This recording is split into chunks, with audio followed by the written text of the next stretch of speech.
Oh bien, bonjour encore une fois, très cher téléspectateur. Abonnez sur notre chaîne YouTube. Aujourd'hui, on revient encore une fois avec un autre module de session de formation dédié toujours à Revit, mais cette fois-ci, plus particulièrement, nous allons beaucoup plus et nous orienter vers les structures communément très complexes qu'on utilise pour l'écran public.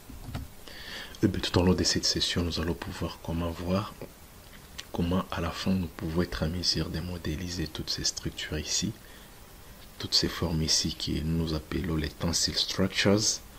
Et comme vous les voyez là-bas, les thèmes c'est Organic Form Tensile Structure Membrane Building with Revit. Donc comment vous pouvez être en mesure de construire ces structures en tissu membranaire qui travaillent beaucoup plus en traction, donc attendu, des styles tendus. Comment vous pouvez être en mesure de modéliser ça avec Revit, et nous allons vous montrer l'importance que jouent ces éléments dans les domaines génie civil et le plus grand rôle qu'ils jouent aujourd'hui pour la croissance économique, pour la construction des espaces tellement urbains qui réduit les dépenses. Et ce sont des structures premièrement autoportantes, et nous allons pouvoir vous montrer comment vous pouvez être en mesure de modéliser ces genres de structures. Mais pour l'instant, ça sera d'une manière tellement architecturale, mais avec la suite, nous allons vous montrer comment vous pouvez être en mesure de modéliser d'une manière structurale, soit en utilisant les workflows Revit Robot ou Autodesk Advanced Style Robot. Dans ce cas-là, nous allons faire appel à ce que nous appelons les computational ou les generative design, entre autres Dynamo et autres logiciels comme Grasshopper pour la modélisation des structures paramétriques. Et bien, avant de commencer, nous allons un peu faire une petite littérature pour cette introduction à cette session, ces nouveaux thèmes que nous allons traiter avec vous. Et les structures de tissu membranaire en traction tensile structure membrane fabrique, et une petite brève histoire, ce que vous devriez savoir pour ces éléments ici. Pour une petite histoire, est-ce que c'est aujourd'hui que ça remonte à cette construction? Et bien, nous allons voir dans cette brève histoire que ces structures en tissu ont été utilisées depuis la nuit des temps par les Mongols et pour leur style d'habitat à yurt. C'est un style d'habitat, un style de construction que vous trouvez chez Mongol. Si vous allez en Mongolie, là nous sommes en Asie, et des temps par le Mongol pour leur style d'habitat et leurs locaux transportables par accommodation. Sans oublier que même chez les Israélites, entre autres les peuples bédouins, qui est un peuple bergeur, les bergers, ils ont utilisé cette technique de construction à des années incalculables. Et l'exemple le plus courant que nous pouvons peut-être savoir, nous savons très bien les Coliseum de Rome, ces stades-là de collision de Rome, où se battaient très bien, vous savez, les gladiateurs.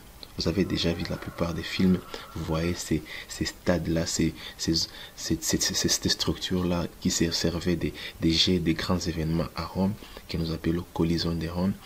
Et il a été construit pour sa couverture avec des canopies massives qui sont hébergées par un système qui a permis depuis des années de couvrir des stades par des tissus membranaires en traction pour protéger l'audience contre le soleil ou la pluie.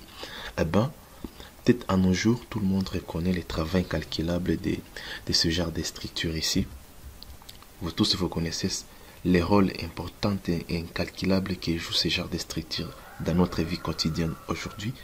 Et nous savons très bien que dans les domaines de génie civil et en architecture, ces genres de structures jouent un rôle très important, vu d'abord par leur aspect esthétique et le potentiel aussi technologique de ces derniers, car ils nous offrent un aspect tellement important, premièrement pour renforcer la qualité des conceptions et améliorer dans l'unique but de réduire premièrement les coûts de la construction et améliorer la performance environnementale, parce que la plupart des matériaux qui sont utilisés sont souvent des matériaux écologiques, premièrement biodégradables. Donc, et pour cela arrivent beaucoup de gens par leur aspect et très esthétique et leur performance environnementale et qui répond aux besoins des clients. Pour cela, il arrive beaucoup de gens veulent savoir comment, parce que la plupart des gens se posent toujours des questions. Comment c'est possible de construire ces genres de constructions et pourquoi et quelles sont la méthode ou la technologie utilisée, quels sont les types de matériaux, quelles sont les techniques. Les gens se posent beaucoup de questions sur ça. Eh bien, il y a toujours des questions qu'on se pose. Pour que cela arrive, beaucoup de gens veulent toujours savoir comment c'est possible et comment ça fonctionne. Ils travaillent pour la conception, la construction de ces genres de structures et comment concevoir, quelle approche utiliser pour les calculs et la construction. Et je vous assure que parmi toutes ces questions-là posées, c'est la raison de notre thème d'aujourd'hui, c'est la raison de notre session que nous allons pouvoir vous parler. Nous savons très bien que il y a certaines autres choses que vous deviez savoir sur ces genres de structures ici. Pour ces genres de structures, il y a autre chose que vous deviez savoir, entre autres l'isolation. En fait, même si les structures en tissu membranaire sont généralement utilisées pour couvrir des espaces non chauffés, il faut aussi en tenir compte de l'isolation thermique ou acoustique.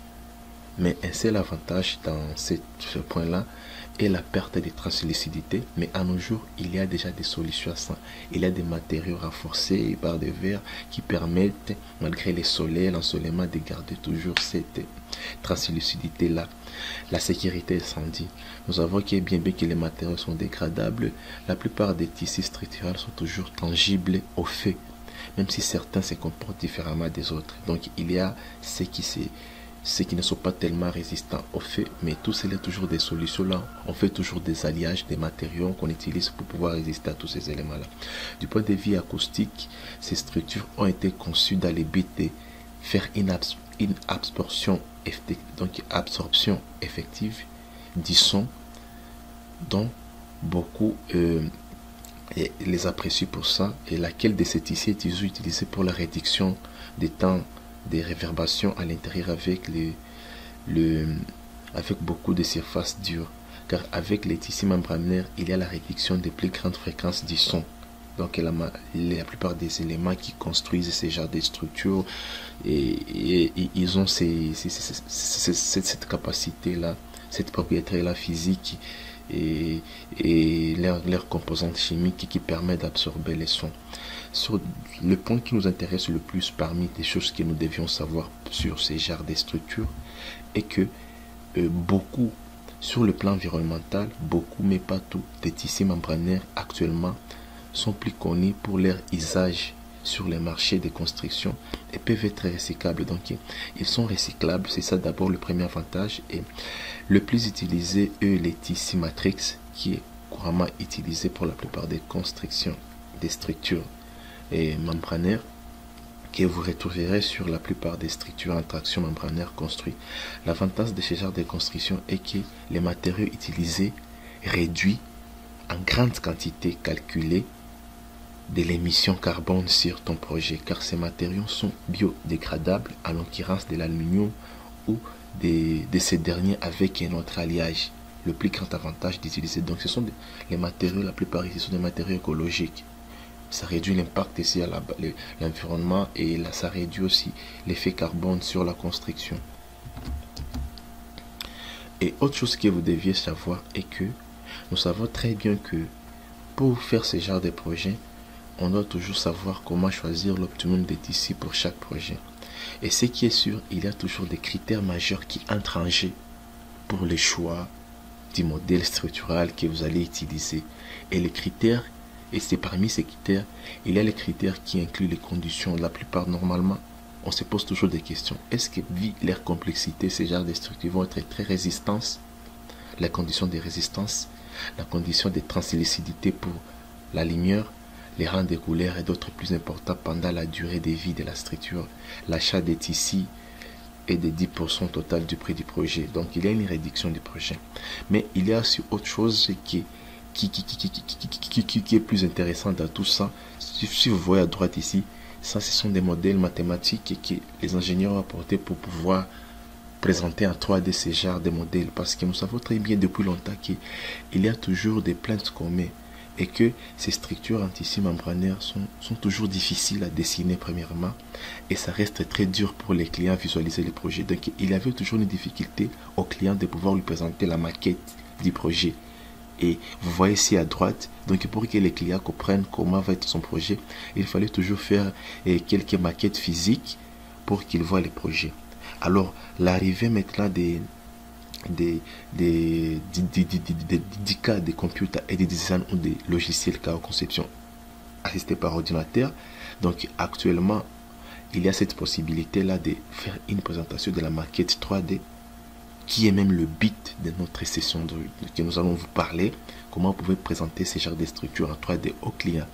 Mais actuellement, nous avons toutes ces nouvelles approches dans l'utilisation des logiciels CAD comme Rhino, Membrane, Revit, et Drupal, Sophistic, etc.